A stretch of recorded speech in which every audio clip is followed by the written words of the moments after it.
Olá, gente, tudo bem? Aqui é Elder Nozima, pastor da Igreja Reforma e Carisma.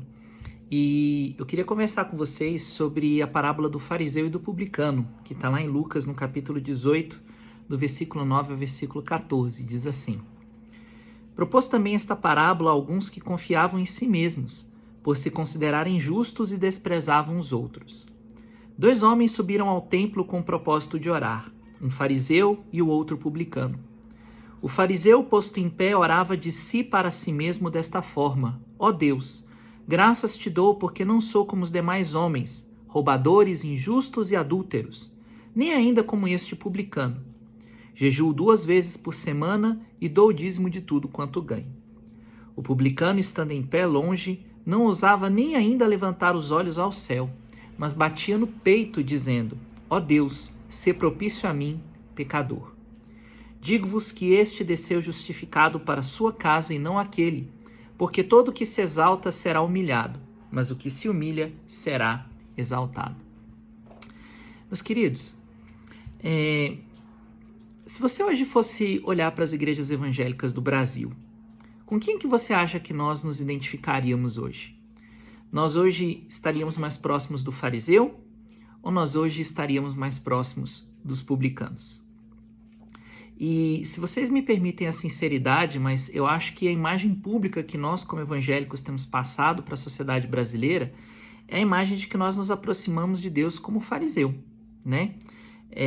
Em pé, orando, agradecendo a Deus porque nós não somos como os demais homens, e aí só mudam os adjetivos, né? Os qualificativos. Às vezes a gente está orando para Deus e falando assim: Senhor, eu te dou graças porque eu não sou como os demais homens, eu não sou LGBTQIA+, te dou graças porque eu não sou como os demais homens, militantes políticos, te dou graças, Senhor, porque eu não sou como os demais homens, né, baderneiros, pessoas que querem depender do Estado, etc, etc, etc, né? E provavelmente apontando para as outras pessoas como pecadores, como o fariseu fez, né? Nem sou ainda como este publicano, porque eu jejuo 2 vezes por semana e eu dou o dízimo de tudo quanto ganho. E a parte do dízimo talvez até, se a gente fosse trazer para o século XXI, se manteria, né? Mas o jejum 2 vezes por semana podia ser substituído por outras coisas. Eu vou à igreja toda semana, eu participo dos cultos de oração, eu permaneço casado, etc, etc, etc. E, meus queridos, essa não é a postura que nós como cristãos deveríamos ter. Porque a grande verdade da Bíblia é a de que todos nós somos como o publicano. Quem que eram os publicanos, né? Os publicanos, eles eram coletores de impostos. Eles trabalhavam para o Império Romano cobrando impostos dos judeus, né? Então, eram judeus que trabalhavam cobrando impostos romanos de outros judeus. E o publicano, ele tinha uma fama muito ruim, porque o publicano, ele podia arrecadar o quanto de dinheiro ele quisesse das pessoas. E contanto que ele pagasse para Roma aquilo que Roma cobrava, o que o publicano cobrasse a mais podia ser dele, podia ficar com ele.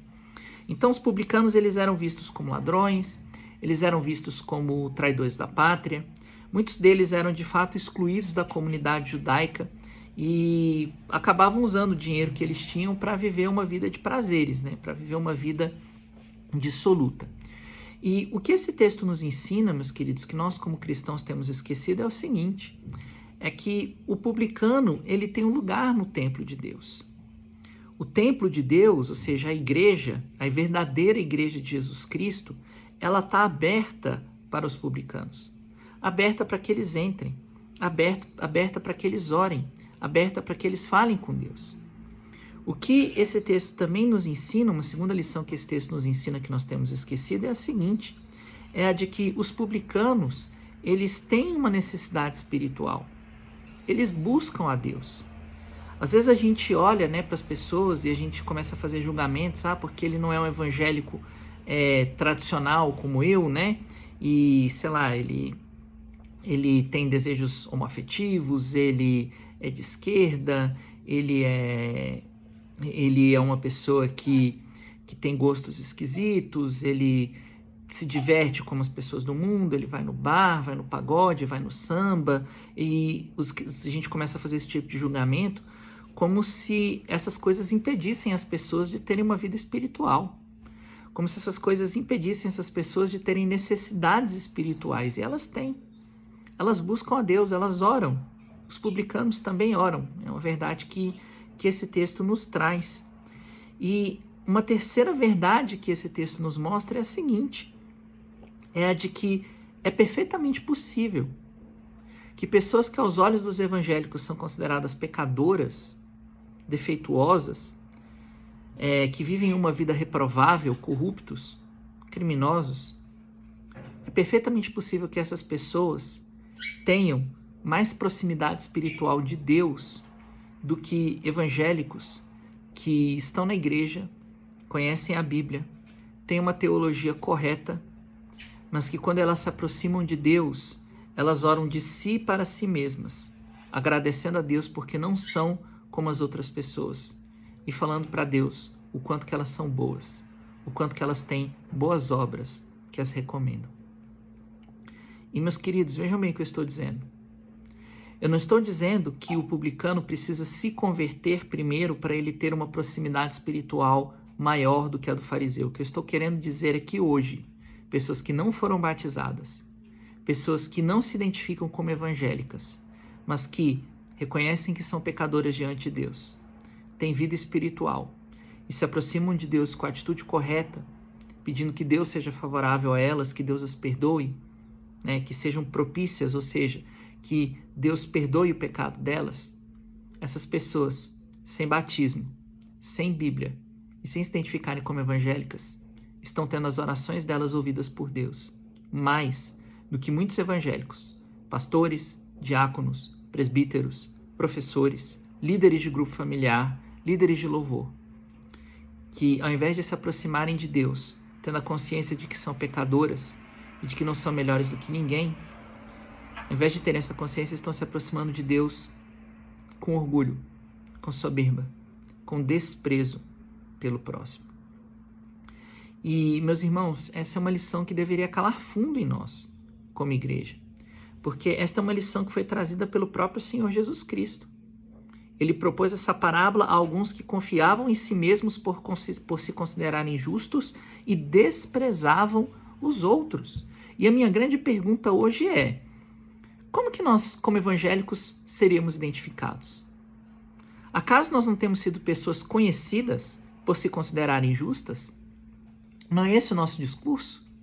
De que nós somos melhores do que as pessoas que ficam jogando futebol no domingo, que nós somos melhores do que as pessoas que ficam assistindo novela, nós somos melhores do que as pessoas que vão para boate, nós somos melhores do que as pessoas que votam no candidato diferente do nosso. Não é isso aquilo que os evangélicos têm dito? E mais do que isso, meus queridos, nós não temos desprezado essas pessoas? Para um pouquinho para pensar. Como que têm sido as nossas pregações?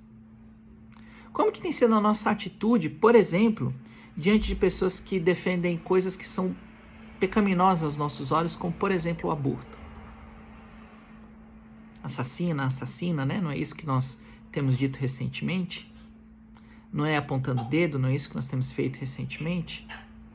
Não é tentar proibir outras religiões de terem a sua expressão, não é isso que a gente tem feito recentemente, olhado com desprezo, desejado que essas pessoas não existam? A gente não tem orado diante de Deus e batido no peito e dito: olha, que bom que eu não sou como essas pessoas? Mas, meus irmãos, meus queridos, o que eu quero dizer para vocês é que essa não é a mensagem de Jesus Cristo. E os evangélicos ou as igrejas evangélicas que têm tido esse tipo de atitude, infelizmente, não têm sido igrejas de Jesus Cristo. E se você não é crente, se você não é evangélico e você ainda está aqui nesse vídeo, eu quero dizer o seguinte para você. É perfeitamente possível que você esteja mais próximo de Jesus do que nós.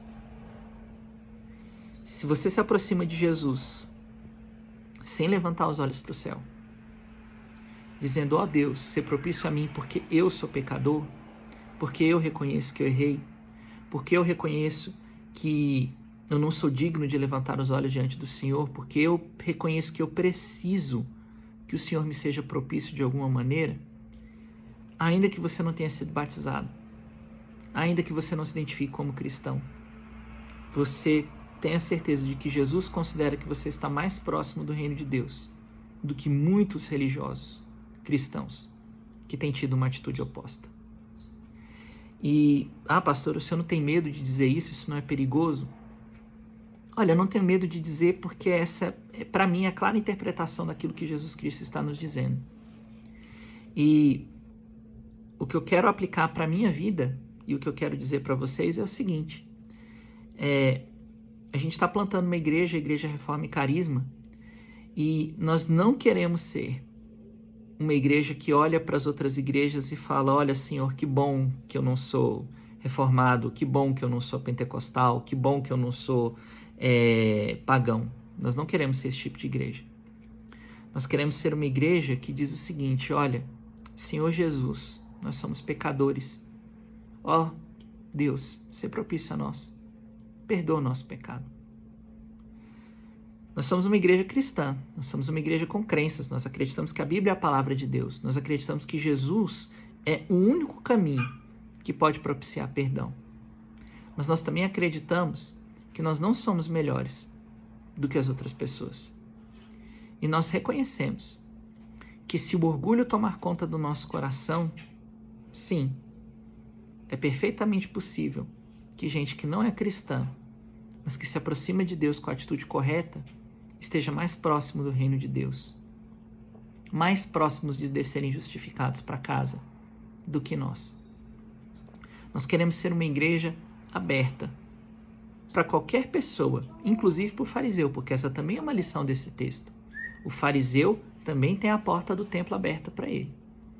Nós queremos ser uma igreja aberta para fariseus e para publicanos. Mas nós queremos ser a igreja que reconhece que o publicano está mais próximo do reino de Deus do que o fariseu, desde que o publicano tenha a atitude que tem aqui, que está aqui nesse texto. E que o fariseu também pode se arrepender, também pode encontrar o reino de Deus, ele também pode descer justificado para casa, desde que ele reconheça que ele é pecador, que ele não pode confiar em si mesmo e que ele não tem o direito de desprezar as outras pessoas. E onde nós temos desprezado, eu peço perdão. E peço a sua oração e a sua ajuda para que eu, como pastor, e para que a Igreja Reforma e Carisma não se torne uma instituição que tem desprezo pelos outros. Essa é a mensagem que eu queria deixar para vocês. É um lembrete do que significa o verdadeiro cristianismo. E eu deixo aqui o meu convite para você. Se você gostaria de fazer parte de uma igreja assim, se Deus tem te chamado a construir uma igreja assim, você está aqui em Brasília, conversa comigo, me procura, porque nós precisamos de você. Que Deus te abençoe, que você possa ter um ótimo domingo. Até mais.